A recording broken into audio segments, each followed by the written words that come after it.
Hello दोस्तों, कैसे हैं आप सब। आज की हमारी कहानी का नाम है बड़ी बहू का बंटवारा। अगर अच्छी लगे तो चैनल को लाइक, शेयर और सब्सक्राइब करना ना भूलें। अरे आरव बेटा, देख, आज तो घर में खाने की बहुत ही अच्छी महक आ रही है। लगता है कुछ बहुत ही बढ़िया सा बादाम का हलवा बन रहा है। ज़रा देख तो, तेरी ताई जी बादाम का हलवा बना रही है क्या। 10 साल का आरव अब थोड़े गुस्से में अपनी दादी कमला से बोला, मैं नहीं जाऊंगा अम्मा ताई जी की रसोई में। मैं जब कल ताई जी के कहने पर खाने की झूठी थाली रखने गया था तो ताई जी ने मुझे बहुत बुरी तरह से डांट लगाई थी। बोल रही थी, तेरी माँ खाना नहीं बनाती, जो मेरी रसोई में ताक झाँक करने आ जाता है, भिखमंगा कहीं का। जा निकल जा मेरी रसोई से और दोबारा मेरी रसोई की तरफ देखना भी मत। तभी कमला जी बोली, अरे तू डर मत, बस जाकर कह देना थोड़ा बादाम का हलवा अम्मा को भी दे दो। बहुत इच्छा हो रही है अम्मा की हलवा खाने की, और वैसे भी मैं तेरी बड़ी ताई जी की सास हूँ।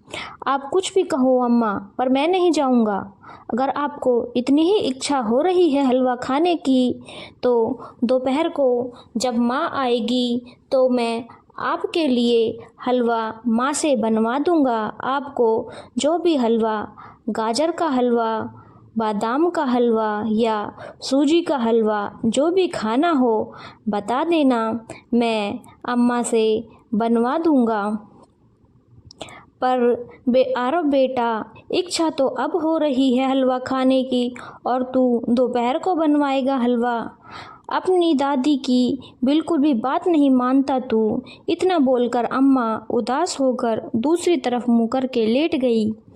अपनी अम्मा का उदास चेहरा देखकर 10 साल का आरव भी उदास हो गया और उसका भी मन नहीं लगा और बड़े ही बेमन से अपनी अम्मा की हलवे की इच्छा पूरा करने के लिए अपनी ताई की रसोई की तरफ चल दिया।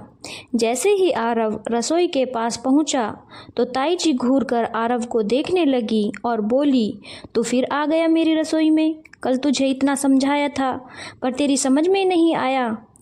दोनों माँ बेटे कितने बेशर्म हो।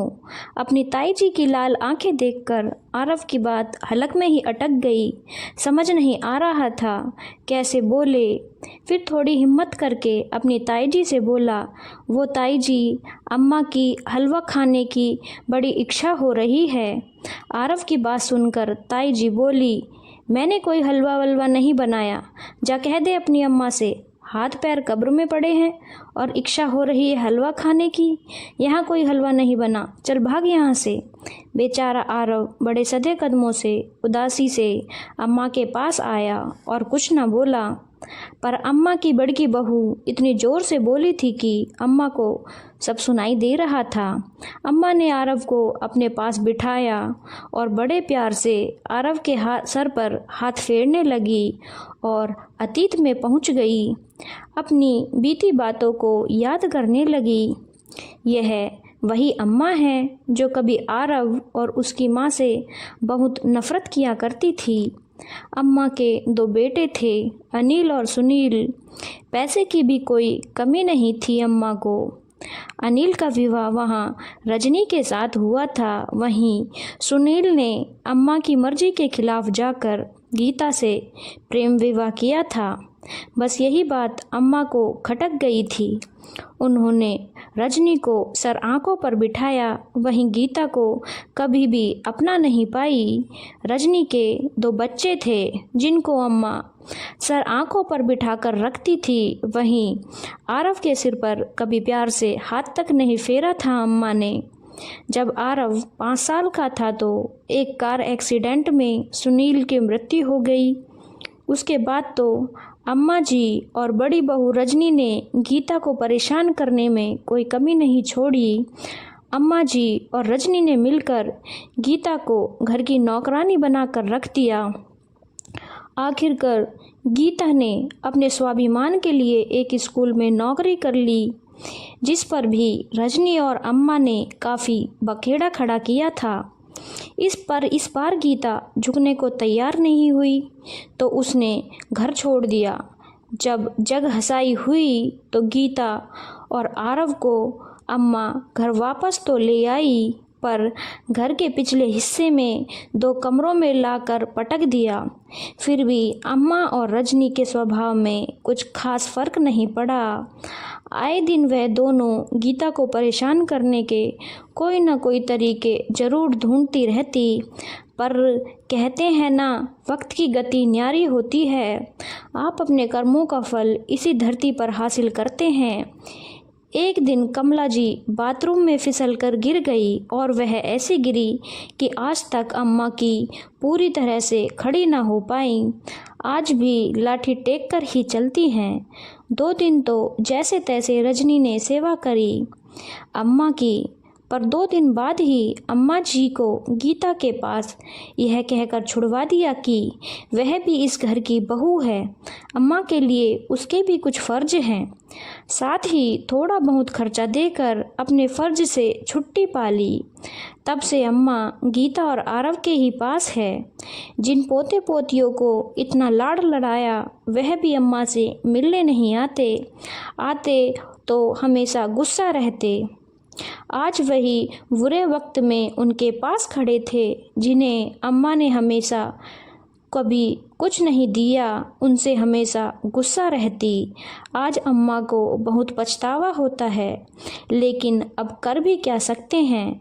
बस इतना ज़रूर है कि आज अपनी छोटी बहू और अपने पोते के लिए दिल से दुआ ज़रूर निकलती है। पर अम्मा को अब पूरा विश्वास हो गया था कि उनके मरने के बाद रजनी गीता और आरव को प्रॉपर्टी में हिस्सा नहीं देगी। इसीलिए वे ठान चुकी थी कि मरने के पहले ही दोनों को उनका हिस्सा दिलवा दिया जाए।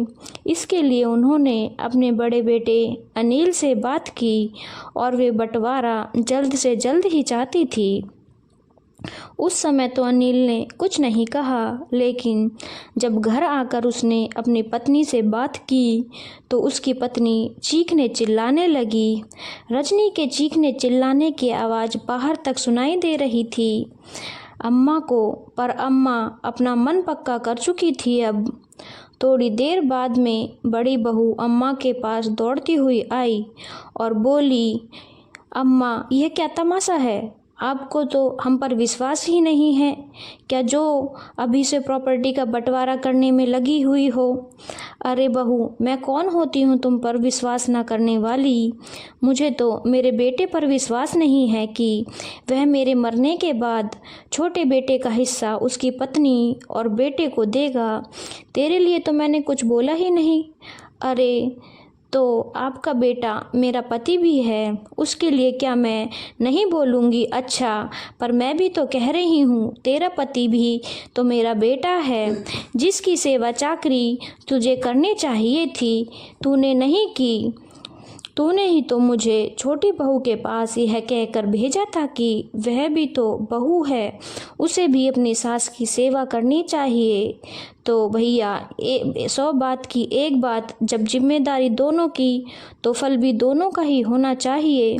इसीलिए 2 दिन के अंदर ही बंटवारा होगा।